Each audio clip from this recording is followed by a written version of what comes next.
Good morning. Ramble today is about routes. Something I've come to notice over the last few weeks. They've just cut one of the bus routes to our village, which means we've now got a bus in the morning and a bus in the afternoon, and evening rather. That's about it. If you leave the village, the last bus back is 5:30 from the nearest town, and that's it. Now that causes problems, not least for anybody who has to go to school outside of the village, which once they reach the age of 11 or 12 does become a problem. If you've got a car, you're fine. If you haven't got a car, that's it really. You can't go anywhere. You have to get a taxi. And let's face it, most people, especially at my age, can't afford taxis everywhere. I'm fortunate I can still drive, but I do know a lot of people in the area who can't and are reliant on the buses for going into local towns.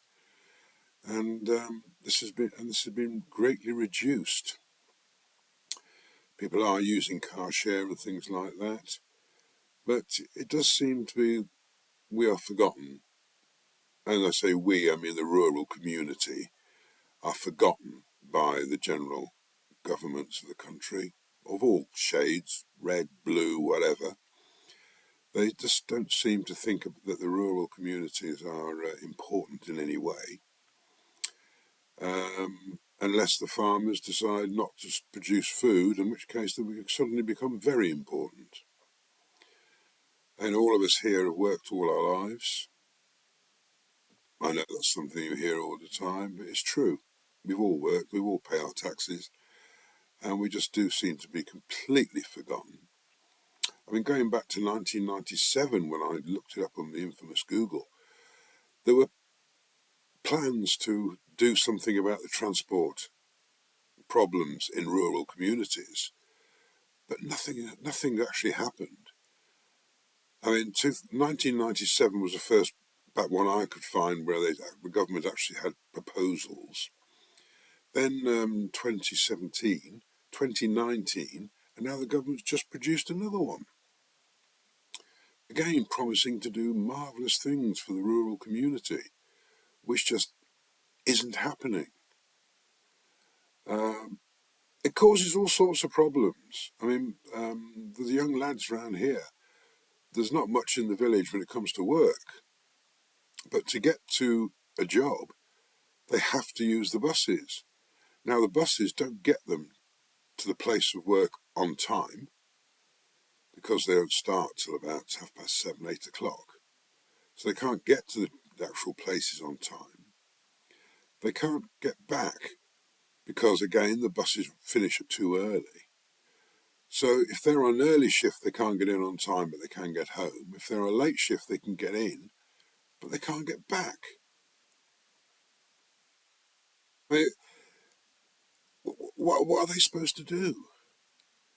I mean, most obviously the lads just move out of the village, but that creates a problem on its own. I mean, they can't get anywhere to live without a job, and they can't get a job without anywhere to live. So what are they supposed to do? How are they supposed to move on with life like most of us do? I mean, some go to university, but those that can't do that for one reason or another find themselves stuck in this wheel of pain where they can't get a job because they can't get to work. They can't get to work because they can't get to a flat in a place nearby because they haven't got a job. Now, some people maybe are fortunate enough to have parents that can help them out with that, but a vast majority haven't. So again, I ask the government, what are you doing about this? It's all very nice having lots of rhetoric, but nothing ever happens. Older people, of course, as I said earlier, are stuck in the village. They can't get out because you can't get a bus into a nearby town. Then you're forced to wander around the town until the evening when you get your last bus back because there's only two. I mean, does that make sense to anybody? I mean, surely just the very economic side of it doesn't seem to make sense. If you're going into a village and you're going out of a village, sorry, to spend money in a local town, I mean, that's adding money into that town, isn't it? I mean, people say, oh, you can have stuff delivered and all the rest of it. But that's great. So we're set here in our little gilded cages, not seeing a soul from morning till night because we can't get out. Does the government think of that? It appears to me they don't. There's no mention of it. I don't know. I mean, in London, they used to have a rail card that used to take people. You could buy a rail card that would last all day, and Red Rover, I think it was called, or something. I seem to remember from my youth. But even that's been stopped now. So I mean, what are they trying to achieve by all this? Why don't they do something about it? If you go to Spain or Greece or a majority of the continental countries, the bus services run every half hour from everywhere to everywhere. I know it's government backed and all that, but why do we have this mad feeling that everything has to be done locally? Why can't we do it nationally? I know they tried a few years ago to have a national rail and bus service, but it all fell through because the rail wouldn't cooperate, the bus wouldn't cooperate, and it just all fell apart. When HS2's just collapsed, that wouldn't affect us very much, obviously. But it's an example of how things really, the infrastructure of the country is just dire, and nothing appears to be being done about it. I don't know. If anybody's got any suggestions, put them in the comments below and I'll ramble on about them a bit more. But I don't know, it just seems to me that the rural communities are just forgotten about. And then the villages die and everyone goes, how sad it is. These quaint little villages are disappearing. Well, they're disappearing because of what the government's doing. And I'm not just talking about this government, I'm talking about previous governments as well. Nobody cares outside of the cities. Everything's very London-centric, isn't it? Or Birmingham-centric. Well, they've just gone bankrupt, so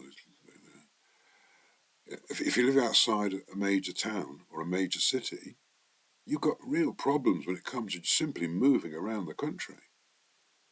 There is nothing. So I know some places have started up community bus services run by charities, which is all well and good. But government can't expect charities to keep jumping in every 5 minutes and filling the gaps that they're leaving in the transport transport. It leaves me speechless. You just heard, I'm speechless. I don't know what to say. It's ridiculous. I'm rambling on about this, and as I'm talking to you, I'm thinking, what possibly can be done about this?